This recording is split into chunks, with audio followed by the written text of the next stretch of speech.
parti. Non mais il y a une télécommande. Hein. Elle est là, la souris. Elle est aussi.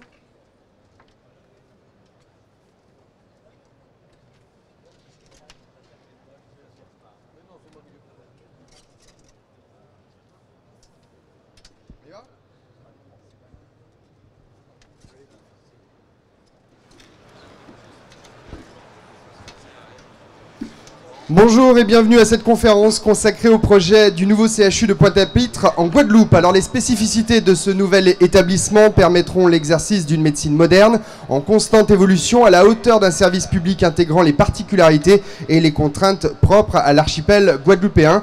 On a eu la chance avec David Antibi de le visiter au mois de février. On a été très bien accueillis par nos amis guadeloupéens. On vous en remercie encore.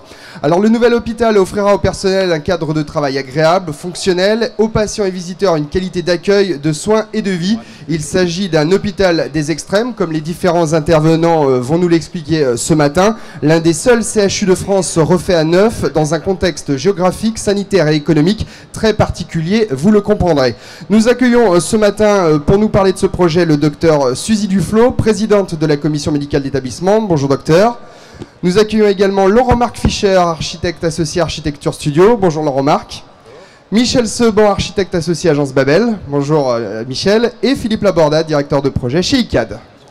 Bonjour à tous. Alors Suzy, tout d'abord, comment définiriez-vous votre établissement, le CHU de Pointe-à-Pitre ? Alors le CHU de Pointe-à-Pitre, c'est un centre hospitalo-universitaire, le seul des îles de Guadeloupe. Il est situé dans la capitale économique, donc dans la région pointoise. Et c'est un établissement de recours qui offre et propose une offre de soins variée et spécifique de façon à répondre aux besoins de la population et aux problématiques de santé publique.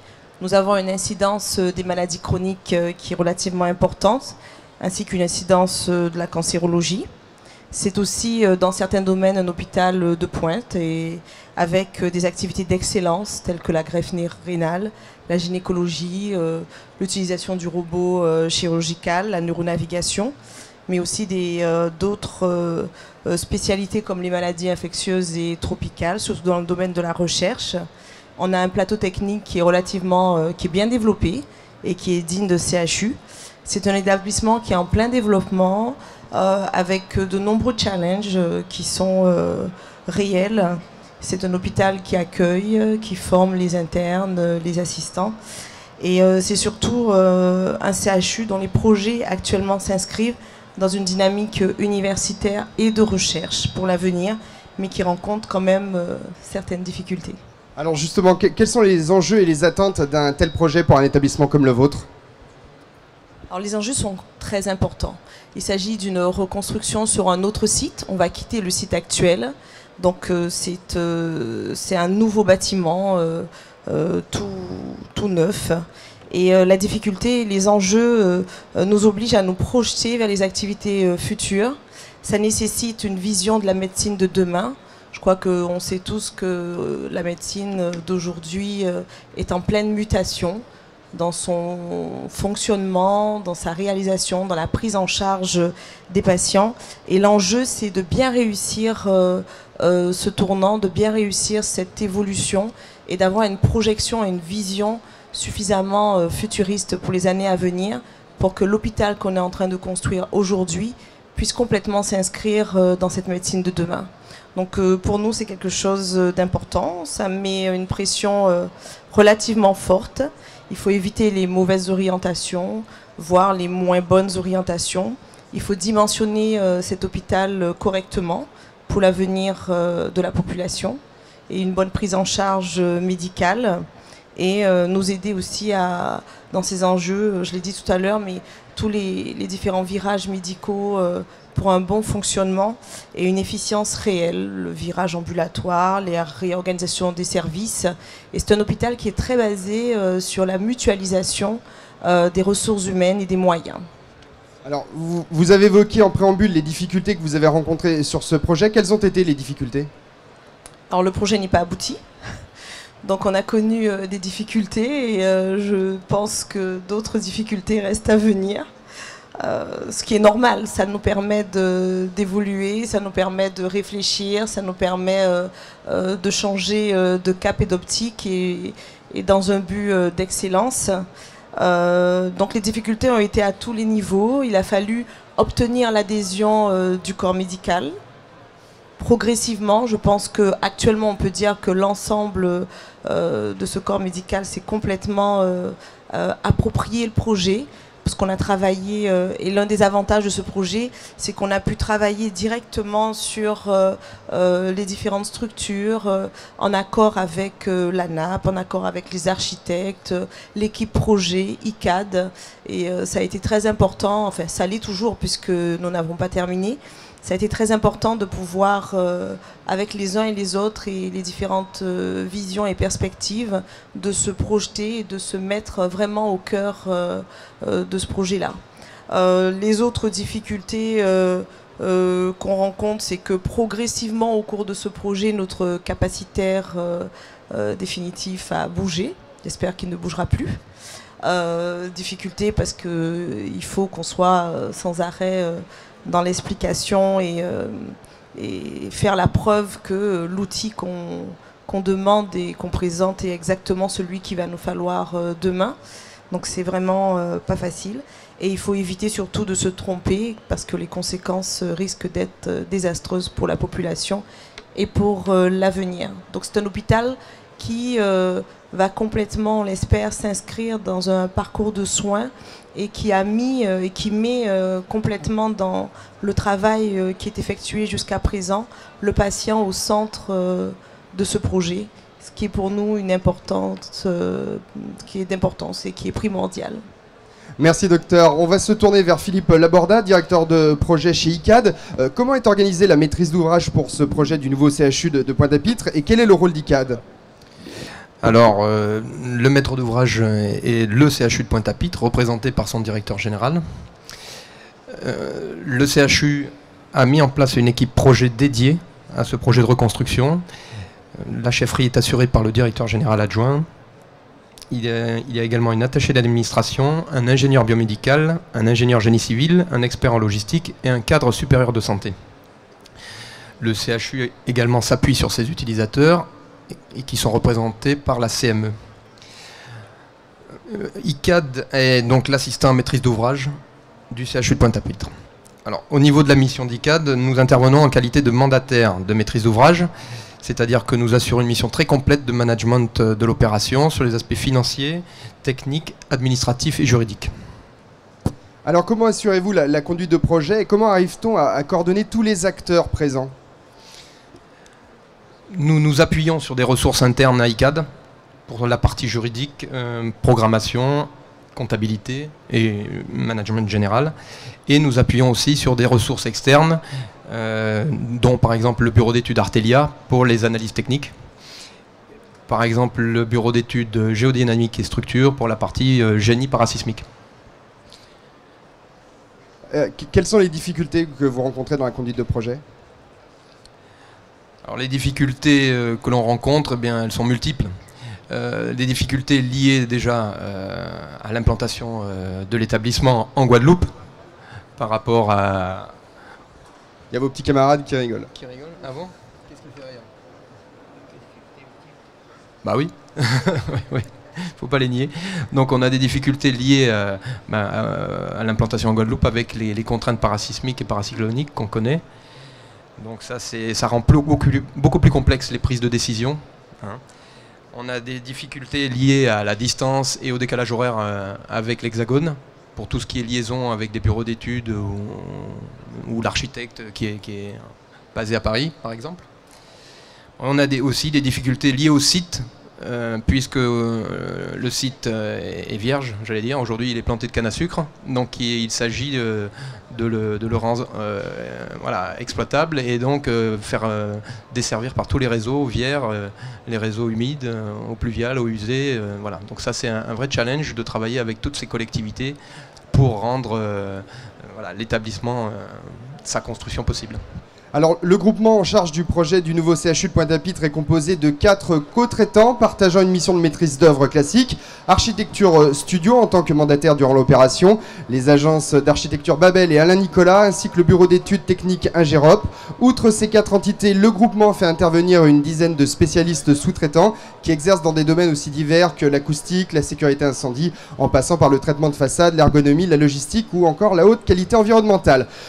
Laurent-Marc Fischer d'Architecture Studio, comment définiriez-vous ce projet de construction du nouvel hôpital?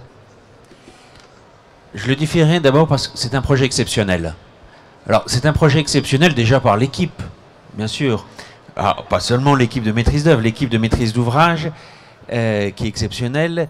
Déjà par son organisation, Philippe Labordin en a un peu parlé, donc autour du CHU, représenté effectivement par le directeur général qui vient de nous rejoindre, Monsieur de Lavacry, il y a, j'ai compté une douzaine d'entités, une douzaine de spécialistes qui aident, conseillent la maîtrise d'ouvrage, une équipe projet multi-compétences, ce qui est assez exceptionnel, ce qu'on n'a pas tous les jours en face de nous, et ce qui est très important et un atout pour la réussite de ce projet.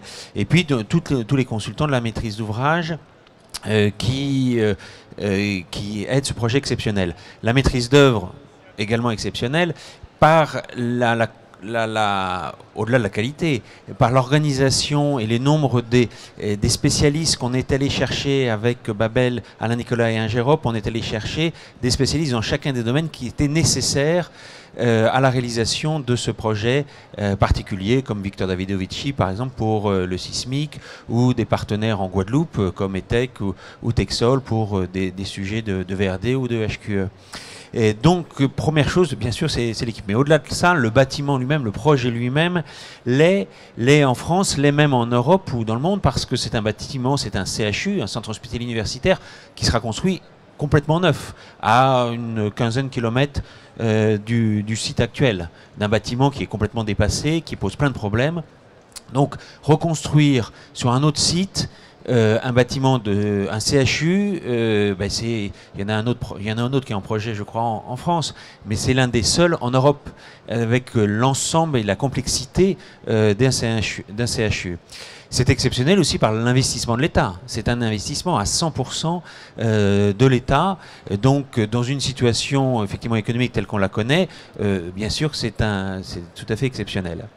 Et puis, je l'espère, nous l'espérons tous, c'est un bâtiment qui sera, on l'espère, exceptionnel par sa qualité d'accueil, et on a beaucoup travaillé là-dessus avec Michel et Alain Nicolas, qualité d'accueil des patients, qualité d'espace de travail pour le personnel, mais qualité aussi de soins, quoi. Nous, on s'occupe bien sûr de l'enveloppe. On ne va pas remplacer la compétence des médecins ni le sourire des infirmières ou de leurs compétences, mais c'est la qualité des espaces pour pouvoir accueillir une médecine du XXIe siècle. Voire plus, quoi, et avec sa capacité d'évoluer. Voilà Merci, la définition de ce projet. Michel, comment retrouve-t-on la culture guadeloupéenne dans ce projet? Et vous êtes attendu au tournant par le docteur Duflo. Oui. Bien, écoutez, la culture guadeloupéenne, c'est un élément qui est très présent dans le projet. Le prédécesseur de Suzy Duflo, le docteur Salin, avait dit lors des premières rencontres que nous avions eues, nous sommes dans l'attente non pas d'un hôpital en Guadeloupe, mais d'un hôpital guadeloupéen. Et derrière cette pirouette, entre guillemets, de vocabulaire, je crois qu'il y a une des spécificités de ce projet pour nous. Alors, ça veut dire quoi? Ça veut dire quelles sont ces spécificités d'une culture guadeloupéenne à laquelle il nous fallait être attentif. D'abord, il y a l'insularité à créer, je crois, des liens familiaux, des liens de voisinage, des liens de solidarité au sein de la population guadeloupéenne, et qui fait que l'hôpital est un lieu qui doit être aussi à l'écoute et en accueil de ces caractéristiques. Avec notamment, toujours bien sûr, compte tenu du climat et du soleil, une forte tendance à vivre dehors et à avoir une relation particulière au climat. Et donc ces éléments-là, pour nous, étaient extrêmement importants. Et puis des éléments un petit peu d'histoire, ou en tout cas d'héritage, par exemple des formes villageoises existantes où les familles s'organisaient autour de cours communes, avec à la fois une vie extérieure très, très animée, et en même temps des espaces assez protégés. On appelait ça les lacous. Et donc le travail qui a été fait par l'ensemble de l'équipe a essayé de retrouver, de créer des ambiances et des espaces à même d'accueillir cette culture générale. Et donc on n'est pas dans un système de pastiche ou de représentation identique, mais plutôt d'écoute d'une culture. Alors les outils pour faire ça dans le projet, c'est la rue Caraïbe, ce qu'on a appelé la rue Caraïbe, qui est donc le lieu de synthèse de l'ensemble de l'hôpital pour le public. C'est ce lieu qui va identifier l'image de l'hôpital, c'est cette artère centrale que l'on a et qui va donc irriguer l'ensemble des bâtiments du projet. Cette rue intérieure, elle est protégée, elle est ouverte. Et c'est déjà le premier lieu d'une culture de convivialité et d'accueil. Le deuxième travail qui a été fait, c'est un travail très précis, en cours, avec notamment Terre et aussi le concours de sociologues guadeloupéens qui nous ont accompagnés là-dessus. C'est sur la végétation, en essayant d'adapter, d'accompagner tout le travail paysager avec des plantations très significatives, soit par leur caractère de protection, soit leur caractère nourricier, qui sont des valeurs symboliques assez fortes dans la culture guadeloupéenne. Voilà, donc ce travail se fait tout autour du bâtiment, bien entendu. Et puis, on a parlé de convivialité, c'est à l'intérieur du projet, l'idée de retrouver d'abord beaucoup de générosité dans les espaces d'accueil ouverts extérieurs, donc qui sont cette rue Caraïbe, mais aussi les dilatations de cet espace, et puis des lieux de convivialité à l'intérieur du bâtiment, dans les cours, où le public peut accéder, qui sont aussi des lieux protégés. Voilà, cet ensemble de recherche dans le projet permettra, selon nous, de créer ces conditions de connivence avec cette culture guadeloupéenne. Merci Michel. Alors, le remarque en préambule, j'ai évoqué cet hôpital comme un hôpital des extrêmes. Pourquoi ce terme ?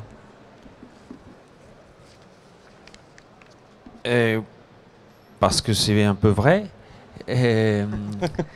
Effectivement, quand on regarde d'abord l'analyse climatique de la Guadeloupe, on pourrait se dire dans un premier temps, la température n'est pas très extrême. L'été, il fait moins chaud. Oui, contrairement à ce qu'on pense, c'est un climat tempéré. Tempéré, c'est pas le mot que j'emploierais, mais au moins avec une variation de température très faible. L'été, il fait moins chaud en Guadeloupe qu'à Paris, en termes de température. Et elle oscille tout au long de l'année entre 25 et 30 degrés, avec peu de variations nuit-jour, et donc très peu de variations entre les différents mois de l'année. Donc effectivement, on pourrait dire, tiens, il n'y a pas de variation. Ce qui est un grand atout du reste pour la construction, pour les problématiques de béton. Néanmoins, c'est un climat tropical avec tout ce que ça comporte en termes de taux d'humidité. Ça, c'est une grosse contrainte, notamment pour nous, architectes et ingénieurs, de prendre en compte cette humidité dans toutes les dispositions que l'on prend, que ce soit bien sûr pour tout ce qui est matériaux, notamment à l'extérieur, et pour tout ce qui est, par exemple, la climatisation, qui est plutôt en déshumidification avant de rafraîchir. C'est pas le delta T qui est important, c'est de faire en sorte que les espaces à l'intérieur n'aient pas cette humidité qui dégrade tout à toute vitesse. Donc en fin de compte, à l'intérieur, on recrée un univers, une température, et bien sûr, mais aussi surtout un niveau d'humidité qui est compatible avec l'activité hospitalière. Donc cette humidité, ce climat tropical, il est particulièrement contraint. Mais au-delà de ça, c'est surtout sur le niveau sismique. C'est le plus haut avec la Martinique, niveau sismique de France, en zone 5, donc avec des accélérations particulièrement importantes, des véritables risques assez proches. On a vu bien sûr Haïti il y a quelques années, c'est quand même tout proche. Et donc la problématique sismique est une problématique centrale. Sachant que le CHU actuel, il ne faut pas trop dire au professeur Duflo et aux équipes médicales, n'est pas du tout parasismique. Et la première fois du reste qu'on a présenté le projet aux utilisateurs, aux infirmières, ils nous ont dit « mais par où on va s'échapper s'il y a un séisme ?» J'ai dit « mais non, Là, aujourd'hui, vous avez un plan pour vous échapper, pour évacuer le bâtiment actuel. Là, s'il y a un séisme, vous restez dans le bâtiment et vous serez complètement protégé. Et donc, et bien sûr avec les problématiques de fonctionnement, parce que c'est un hôpital qui est un fonctionnement continu. Donc la sismicité est une vraie contrainte qui contraint la géométrie même du bâtiment. Ensuite, il y a les problématiques des cyclones. Alors, les cyclones sont un peu plus fréquents, je ne sais pas si on faut dire heureusement, mais que les séismes. Bon, tout le monde a en mémoire quand même le Igo qui a dévasté la Guadeloupe. Donc là aussi, le cyclone génère des contraintes de conception assez fortes. Au-delà de ces contraintes assez extrêmes, et l'objectif est de mettre un hôpital de niveau européen, américain du Nord ou japonais, quoi, de niveau hyper développé, dans un contexte qui est pas celui qui est habituellement utilisé pour ce type d'hôpitaux, lié à ce climat. Mais au-delà de ça, il y a aussi les extrêmes des crises sanitaires. La Guadeloupe est un site dans lequel il peut y avoir des crises de chikungunya, de dengue, il y a des éruptions volcaniques potentielles qui ne risquent pas d'atteindre l'hôpital, mais c'est un vrai risque.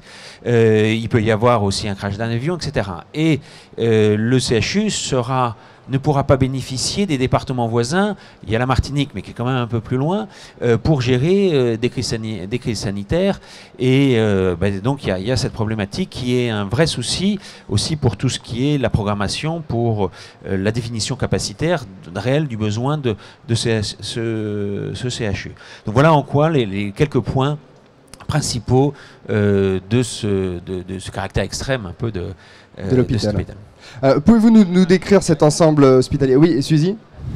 Non, mais c'est très important parce que notre situation d'insulaire nous met complètement dans la problématique dont a parlé Laurent Marc, qui nous oblige à pouvoir et à devoir accueillir la population de la Guadeloupe, mais aussi des îles avoisinantes en cas de catastrophe naturelle. Et pour nous, c'est complètement primordial. Donc ce projet aussi s'est complètement inscrit dans cet objectif et devra répondre, si catastrophe naturelle quelle qu'elle soit, à une prise en charge qui soit rapide et efficace de la population. Alors Laurent Marc, pouvez-vous nous décrire cet ensemble hospitalier plus en détail? Oui, je resterai rapide parce qu'il y a beaucoup de détails dans un tel projet. Alors donc c'est un bâtiment sur un terrain relativement plat, ce qui est assez rare en Guadeloupe. Il n'y a qu'un dénivelé qui correspond à un étage d'un bout à l'autre. Là vous avez le plan, pas très long, pas situé à proximité de l'aéroport. Donc, et de voies de communication qui existent ou qui sont en devenir et qui donc relativement bien positionnées.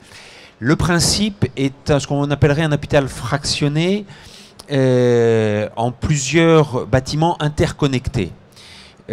Alors ce fractionnement vient de plusieurs constats, plusieurs analyses. L'une, c'est celle dont a parlé Michel, par rapport au contexte, notamment architectural et urbain, de la Guadeloupe. Il n'y a aucun bâtiment, il n'y a jamais été construit un bâtiment aussi important, c'est-à-dire en Guadeloupe, donc c'est 77 000 m² de surface de plancher, donc aucun bâtiment aussi important n'a été construit. Il y a peu de bâtiments de grande ampleur, c'est plutôt des tailles plus modestes. Il était hors de question de faire un monobloc, une seule nappe complète, comme qui peut arriver dans certains projets hospitaliers, déjà rien que pour un problème d'échelle. Et aussi, on a souhaité, vous voyez, c'est à droite de l'image, il y a les différents pôles d'hospitalisation qui sont même pas tout à fait parallèles les uns par rapport aux autres, pour reprendre aussi toute cette accroche souvent topographique qu'on retrouve en Guadeloupe, qui s'accroche par rapport aux mornes, c'est-à-dire les petites collines. Donc pas de parallélisme et avec cette rue Caraïbe qui se déforme légèrement. Non. Donc ça, il y a une question d'échelle architecturale. Il y avait aussi une question, et on a beaucoup parlé avec Davidovici, avec un géop, purement de de parasismicité. Comme je vous ai dit, la géométrie est la première logique de défense parasismique. Il fallait des bâtiments réguliers dans leur forme, rectangulaires, relativement homogènes dans les espaces, donc, et avec un minimum de joints de dilatation. Donc c'est pour ça aussi que ça amène une décomposition de ces bâtiments. Il y a d'autres raisons, très bien, c'est l'organisation fonctionnelle, l'organisation médicale, où on est autour d'un plateau technique, autour d'un bâtiment qui est plus particulièrement isolé du sismique sur isolateur carrément, et l'ensemble des fonctions d'hébergement, mais aussi des fonctions support, pour reprendre le vocabulaire de M. Delavacry, qui est la fonction support, dans lequel il y a aussi bien l'administration que la pharmacie, que la logistique, etc. Tout ça entoure le plateau technique qui est irrigué par toutes ces fonctions, et à travers ce qu'on appelle la rue Caribe, mais qui est en réalité 3 niveaux, qui est un niveau bas qui est une galerie logistique, un niveau intermédiaire qui est la rue qui est ouverte elle-même, qui est couverte mais ouverte, qui est l'accès du public, et des galeries médicales complètement closes bien sûr et climatisées au-dessus. Donc voilà, il y a ces trois niveaux. On le voit dans l'organisation, ça étant le niveau bas qui est le niveau logistique, donc qui à un moment donné est en rez-de-chaussée, puis ensuite rentre dans le terrain, et l'ensemble des bâtiments sont desservis parce que en cas de cyclone, il faut qu'on puisse aller de tout point à un autre de manière protégée. Au-dessus, donc, on retrouve toujours ces bâtiments. En vert, vous avez tout ce qui est les consultations, et en jaune, plutôt liés aux urgences, à l'imagerie ou les hôpitaux de jour. Et en haut, vous avez le bâtiment des ressources logistiques, pharmacie essentiellement, Samusmur qui est là-haut. Et tout en bas, un bâtiment qui est l'accueil, assez important, qui est non médicalisé, proprement parlé par quelques laboratoires, mais de laboratoires en termes de prélèvement, hein, qui est l'admission, le service social, mais aussi la sûreté du site.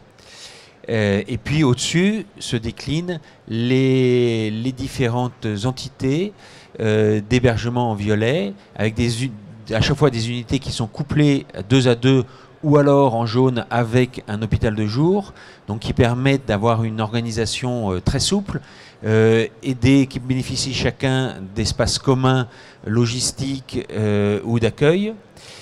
En rose, c'est le pôle parents-enfants, avec dans le plateau technique, bien sûr, les blocs obstétricaux et la PMA qui est en rose. En jaune, dans ce plateau technique, c'est l'ensemble, c'est le bloc opératoire avec l'ensemble des salles d'opération qui est à ce niveau. Et vous voyez que, contrairement au CHU actuel qui est totalement vertical, pratiquement totalement vertical, on a une majorité des services de chirurgie plus les suites de couches qui sont de plein pied avec le plateau technique, qui est lui-même relié à la logistique, au Samusmur, par derrière.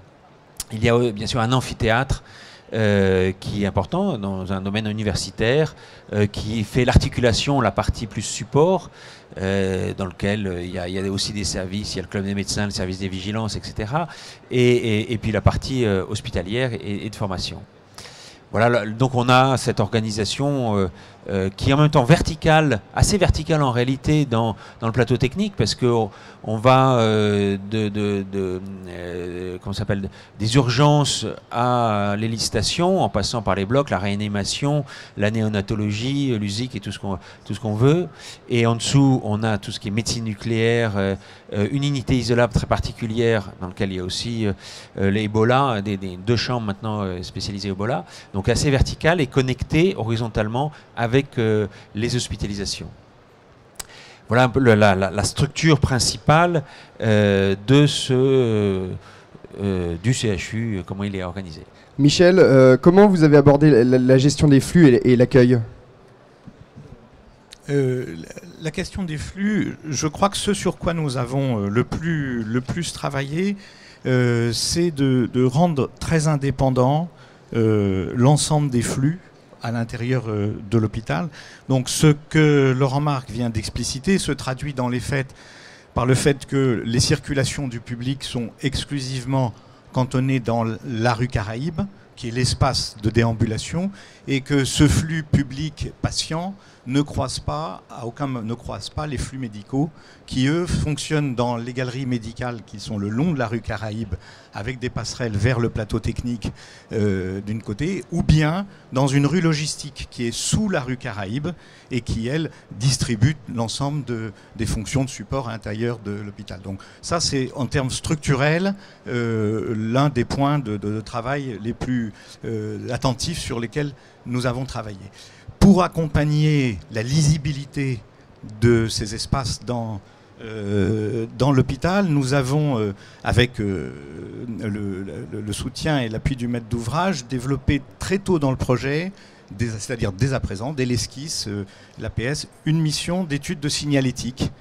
Et cette étude de signalétique, elle est aujourd'hui centrée sur une idée qui est de rendre l'hôpital très accessible à chaque patient, très lisible, un petit peu comme une fonction, comme si on est en ville. L'idée seconde du projet, c'est que cette rue Caraïbes, elle est construite sur un modèle urbain. C'est-à-dire c'est une rue avec des immeubles. Les bâtiments d'hébergement dont Laurent Marc a parlé, le plateau technique, la fonction support, le pôle par enfant, c'est autant d'immeubles dans une rue. Et donc le mode signalétique qui est à l'étude actuellement est de se dire finalement on est sur un système d'adressage.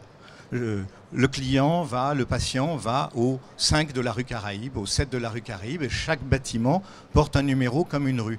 Et à l'intérieur se déclinent simplement deux autres numéros, celui de l'étage et celui de la pièce. Ce qui donne un système uniquement numérique, très facile à identifier, puisque tout est accessible depuis la rue Caraïbes. Voilà, donc c'est un travail en cours, et c'est un travail qui va porter sur l'adressage, sur un système couleur extrêmement simple, de 3 couleurs maximum pour repérer finalement les zones réservées et les zones publiques, et puis un dispositif après de renseignement et d'accompagnement du public qui se fait au niveau de l'accueil du bâtiment. Voilà. Et donc tout ça est fédéré par la rue Caraïbes, qui est en même temps le lieu d'identification du projet. Dans quelle mesure ce projet s'inscrit-il dans une démarche de développement durable ? Alors, développement durable, je vais dans une mesure très large et à mon sens assez diverse. On a déjà dit, bon, le développement durable, c'est pas que l'environnement, c'est pas que les performances, c'est aussi la dimension culturelle, c'est aussi l'intégration dans un territoire. On a parlé de son caractère guadeloupéen. Je crois que Laurent Marc, à travers ce qu'il a dit sur tous les extrêmes, a évoqué une notion importante qui est la résilience de ce bâtiment, c'est-à-dire sa capacité à accueillir des éléments perturbateurs forts, à continuer à rester en activité et surtout à prolonger sa mission sans interruption. Cette résilience, c'est toute la complexité et je crois que c'est un des éléments de l'approche de développement durable. C'est un bâtiment qui est aussi, et ça c'est des données de programme du maître d'ouvrage, flexible, notamment par la souplesse entre dans les zones d'hébergement et la capacité de s'adapter aux évolutions médicales futures, évolutif à l'intérieur du plateau technique, c'est-à-dire aussi non pas extensible, mais capacité de réorganisation potentielle en fonction de l'évolution des techniques et qui est prise en compte dans les études, tant au niveau de la conception structurelle que des étages, et nous le vivons un petit peu au gré de l'évolution programmatique d'une certaine façon, et puis attentif aux questions environnementales, bien entendu. Alors sur les questions environnementales, le programme ne nous fixait pas d'objectifs, mais avec la maîtrise d'ouvrage a été fixé, je dirais, en référence à la norme HQE, un certain nombre de cibles, plus particulièrement fortes sur la question de l'intégration, de la gestion de l'énergie, et de la maintenance et de la pérennité. Je prends les 3 cibles les plus je dirais, marquées dans les choix qui ont été faits.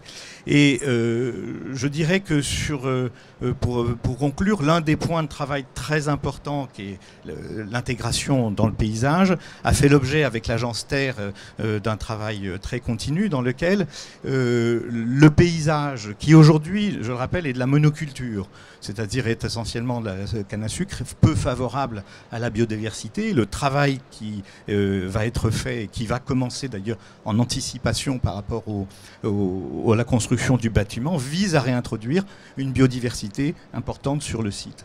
Alors qu'est-ce qu'on peut dire simplement, c'est que le bâtiment, vous l'avez vu, est organisé sur cette épine dorsale avec des parties hébergement, on va dire, même si c'est du service habitation d'un côté, à l'est, du côté des alizés, et puis de l'autre côté, plus la partie technique avec le bâtiment support et le plateau. Et le paysage va accompagner cette dualité. D'un côté au niveau des mornes, puisque les mornes c'est des petites collines qui sont donc à l'est, le paysage va avoir une végétation faite avec de la prairie, enfin plutôt ouverte et j'allais dire désordonnée, en tout cas assez libre comme paysage, alors que de l'autre côté on aura plutôt des alignements d'arbres et un paysage plus ordonné, plus maîtrisé en tout cas. Donc voilà ce travail sur je dirais le projet dans ses dimensions de développement durable, mais qui bien sûr irrigue tous les autres aspects. Je pourrais parler bien sûr de la maîtrise de l'énergie, des consommations et d'autres aspects qui seraient peut-être longs de détailler ici. Alors, on parle de plus en plus de BIM aujourd'hui. On en parlera d'ailleurs tout à l'heure à 13h avec une conférence consacrée au sujet. Laurent Marc, quel est l'intérêt d'avoir conçu ce projet entièrement en BIM? J'en sais rien. On le saura quand on aura fini de construire le bâtiment. Voir si ça avait été... Parce que le but, notre but, c'est pas de faire pas de faire des plans et des images. Alors, ça sert effectivement à sortir assez rapidement des images pour une conférence. Mais pour nous, la finalité, c'est la qualité de la construction et la maîtrise de la qualité de la construction. Alors, il n'y avait pas d'obligation à le faire en BIM, fort heureusement, parce que c'est quand même important que la maîtrise d'œuvre puisse se doter des outils qu'il estime le plus adaptés au projet. Mais c'est une décision très en amont que nous avons prise avec nos partenaires, en particulier Ingérop et nous, et on a décidé ensemble... dès qu'on a gagné le concours n'a pas été fait sur BIM, mais dès qu'on l'a gagné, on s'est dit on le fait en maquette numérique. Et alors qu'on a recherché des gens qui pourront nous conseiller, pour nous aider, avec en plus de l'expérience des uns et des autres, on dit mais pourquoi? Alors on dit tiens, peut-être parce que c'est à la mode, parce que c'est intéressant.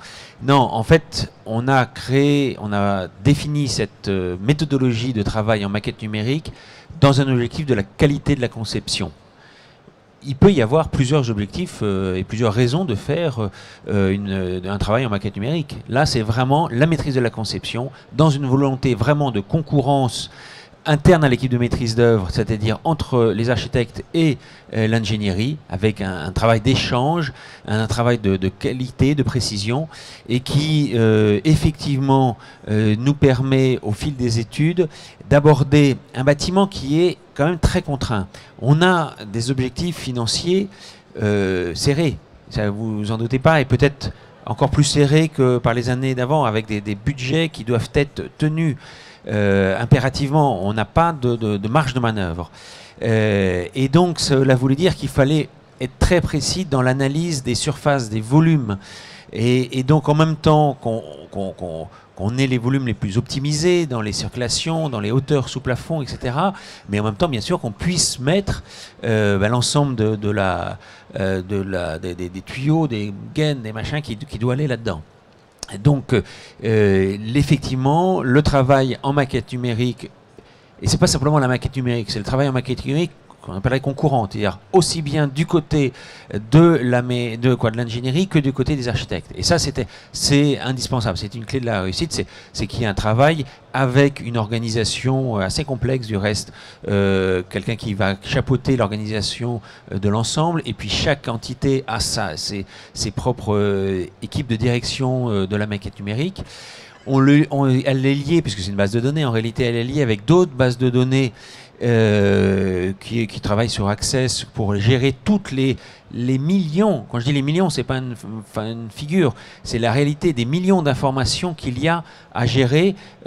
Donc ce sont des milliers par pièce, sachant qu'il y en a à peu près 3500 pièces qui sont à gérer pour ce projet qui va de la nature du sol à la température de soufflage. Alors effectivement, cela nous permet donc d'avoir cette meilleure conception utilisons ces meilleures interfaces. Là, ce sont quelques images. Ça, c'est une image en stade avant-projet détaillé, en APD, en définitif maintenant on dit. Donc, où il y a, et ça, c'est le fruit vraiment d'un travail, d'un échange entre toutes les équipes d'Ingérop et les architectes d'Architecture Studio de Babel et d'Alain Nicolas pour définir un bâtiment d'hébergement. Donc il y a cette capacité à voir. Il y a aussi une capacité, je pense, à analyser les évolutions irrémédiables qu'on doit intégrer. Des évolutions capacitaires, des modifications de programme. On est en relation avec l'ensemble de l'équipe, la CME, l'équipe projet. Vous imaginez que, comme dans un hôpital, mais peut-être un peu plus qu'ailleurs, il y a quelques petites variations, quelques petites évolutions. Donc il va falloir savoir, bien sûr les intégrer, mais ça on l'aurait fait quoi qu'il arrive, mais pouvoir analyser les conséquences de cette intégration rapidement. L'outil de la maquette numérique nous permet d'analyser ça relativement plus facilement qu'en travaillant simplement en 2D. Voilà donc les principaux intérêts d'une maquette de manière rapide sur le projet. Voilà. On arrive à la fin de cette conférence. En guise de conclusion, Laurent Marc, quelle est selon vous la clé de la réussite d'un tel projet ? Il y en a plusieurs. Je pense que la première clé, et qui est plus importante, et on insiste beaucoup là-dessus, et quand je dis on, nous insistons, côté maîtrise d'ouvrage comme côté maîtrise d'œuvre, c'est la bonne entente des équipes. Ça, c'est fondamental. C'est-à-dire que la maîtrise d'ouvrage et la maîtrise d'ouvreur travaillent ensemble. Et ça, c'est l'élément clé. Et ils travaillent ensemble dans un but commun, qui est bien sûr la qualité et la réussite d'un tel projet. Ça veut dire que chacun reste dans son rôle. On ne joue pas le rôle de la maîtrise d'ouvrage et la maîtrise d'ouvrage ne joue pas le rôle de la maîtrise d'œuvre. Mais, ça fait rigoler Suzy, mais surtout, il y a une qualité d'échange, malgré ce que disait Philippe Laborda, on a quand même un décalage horaire, c'est-à-dire qu'on n'a qu'une demi-journée commune entre la Guadeloupe et Paris. Donc une qualité d'échange, une qualité de relation personnelle, une qualité et une confiance surtout. Une confiance à tel point qu'on discute tous les sujets ensemble, avant qu'on se les échange, etc. Donc ça, c'est très important qu'il y ait cette confiance partagée. C'est la réussite. J'espère que cela, dans les évolutions futures du projet, quand on passera au stade de la construction, pourra se prolonger, parce que c'est toujours des situations plus difficiles. Au-delà de cette qualité de cette entente, il y a le professionnalisme. Comme je vous ai dit, comme nous vous avons dit avec Philippe, aussi bien la maîtrise d'ouvrage que la maîtrise d'œuvre, c'est entouré de super compétences. Soit en interne, que ce soit l'équipe projet, la CME et autres, soit en externe, tout l'ensemble des consultants, côté maîtrise d'ouvrage, côté maîtrise d'œuvre. En interne, il y a bien sûr les équipes propre d'Archistudio, d'Ingérop et de Babel. Donc voilà l'entente. Ensuite, la réussite du projet, le professionnalisme. Ensuite, c'est faire un projet qui a une capacité d'évolution au-delà des personnes. Il y a eu quelques évolutions de programmes, de plus ou moins de chambres, un peu plus à droite, un peu moins à gauche, mais enfin bon, ça ne change pas énormément. Mais comme on est dans un bâtiment qui est quand même très contraint, c'est quand même assez complexe. Et donc il est important, une des capacités, c'est de pouvoir imaginer un bâtiment qui puisse supporter des évolutions programmatiques, des évolutions de fonctionnement. Et si elle peut supporter quelques évolutions aujourd'hui, le bâtiment pourra supporter aussi relativement facilement des évolutions une fois qu'il sera construit dans 10 ans, dans 20 ans, dans 30 ans.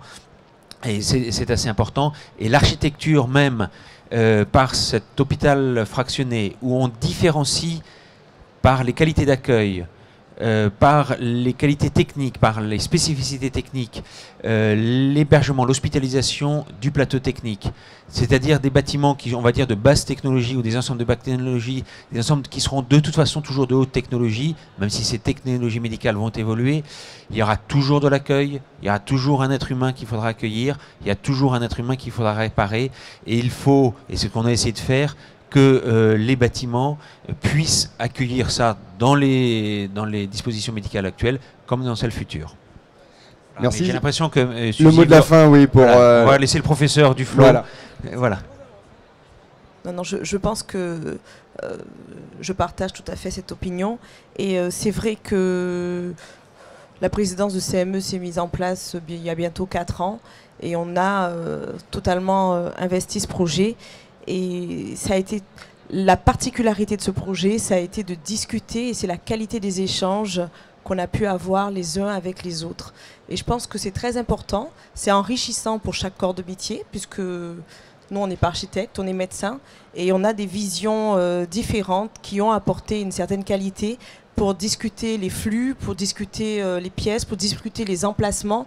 Et effectivement, pas mal de choses ont bougé au cours de ce projet, mais ça a été tout à fait... c'est important et j'espère que ça va durer pour nous amener au résultat définitif.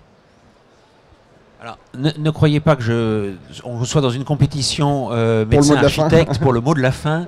Mais c'est vrai, quoi, je veux quand même insister, c'est rare que l'on ait une équipe, notamment une équipe de maîtrise d'ouvrage, dans le mandataire, mais aussi dans les médecins, et des médecins comme le docteur Jarige, qui sachent lire des plans. C'est pas tous les jours.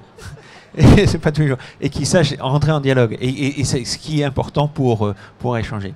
Voilà, merci. Et merci à vous. Merci. Je crois qu'on peut applaudir les intervenants.